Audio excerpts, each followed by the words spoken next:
Hello, welcome back to the reading of the poem of the Man God, written by Maria Valtorta, Volume 3, Chapter 372, Part 1, Preparation Day at the Temple. 31st January 1946. Jesus enters the temple, and from his very first steps in it, one easily understands the evil disposition of minds towards the Nazarene. They leer at him and give orders to the temple guards to watch the disturber, and they give them in public so that everybody may hear and see. They shout coarse, scornful words at those who are with them and deliberately push the apostles. In short, their hatred is such that the manners of the wonderful Pharisees, scribes, and doctors are coarse beyond comprehension, and they do not realize, blinded as they are with malice, that their behavior disgraces them also as human beings. Jesus passes by calmly, as if their attitude did not concern him. And whenever he sees any important person who either by sacred rank or power belongs to the ruling class of the Jewish world, he is the first to greet him. And if that person does not greet in return, Jesus does not change his attitude. When he looks away from such proud people, and he sees one or more of the many humble people around him, his face brightens with a very gentle smile. And there are many of the beggars and sick people whom he gathered together yesterday, and who through their unexpected good luck are now in a position to celebrate Passover as perhaps they had not done for years, and who have spontaneously formed groups and are now going to buy the lambs to be sacrificed. And the poor wretches look so happy, as they are now just like everybody else, both with regard to their clothes and their means. And he stops and kindly listens to them, to their resolutions, to their amazing stories, to their blessings. Old people, children, widows, people sick yesterday, now cured, miserable, ragged, starving, forlorn yesterday, today clad and happy, to be like all other men in the days of the great feast of the unleavened bread. Jesus is greeted, accompanied, and followed by a variety of voices, from the silvery ones of children to the trembling voices of old people. And between those two extremes, there are the timid voices of women. Kisses rain upon his garments and his hands, and Jesus smiles and blesses, whilst his enemies, who are as livid with anger as he is bright with peace, chafe with powerless rage. I hear scraps of conversation. You are right, but if we lifted a finger, they, and a Pharisee points at the people pressing round Jesus, would tear us to pieces. Just imagine. He gathered us together, he fed us, he gave us clothes and cured us, and many have found work and help through his rich disciples. But in actual fact, everything came from him. May God always save him, says a man who probably yesterday was ill and a beggar. No wonder. That is how the rebel bribes people and stirs them against us, says a scribe threateningly, speaking to a colleague. One of his disciples took my name, and she told me to go to her after Passover, because she will take me to her property at Bethel. Do you realize what that means?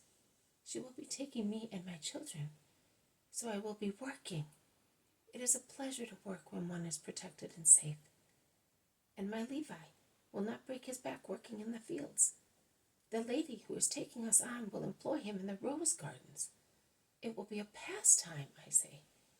Ah, may the Eternal Father grant glory and welfare to his Messiah, says the widow from the plain of Sharon to a well-to-do Israelite woman who is questioning her.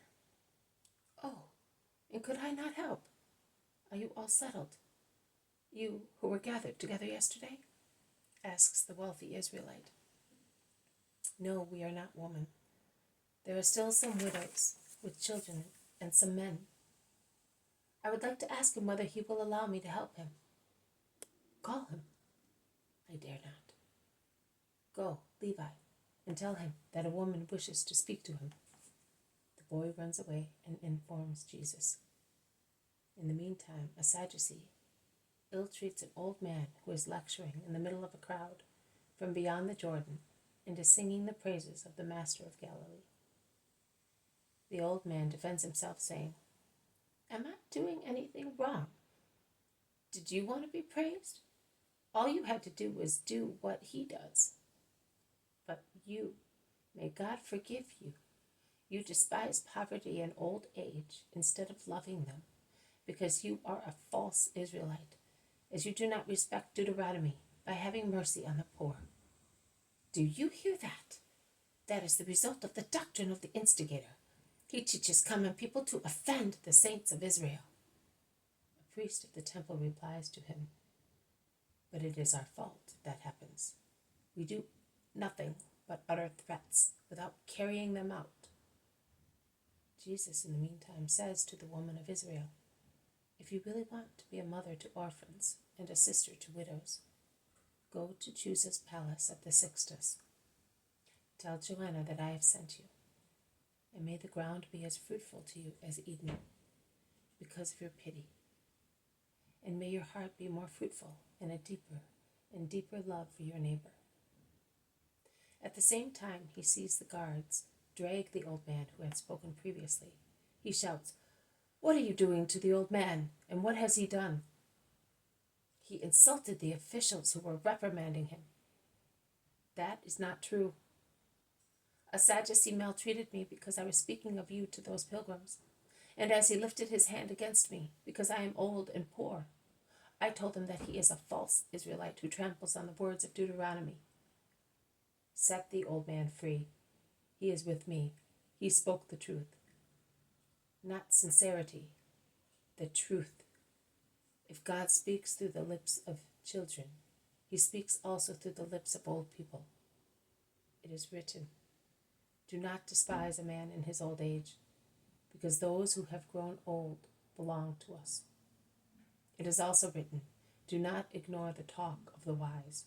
Be conversant with their proverbs, since from these you will learn wisdom and the theory of intelligence.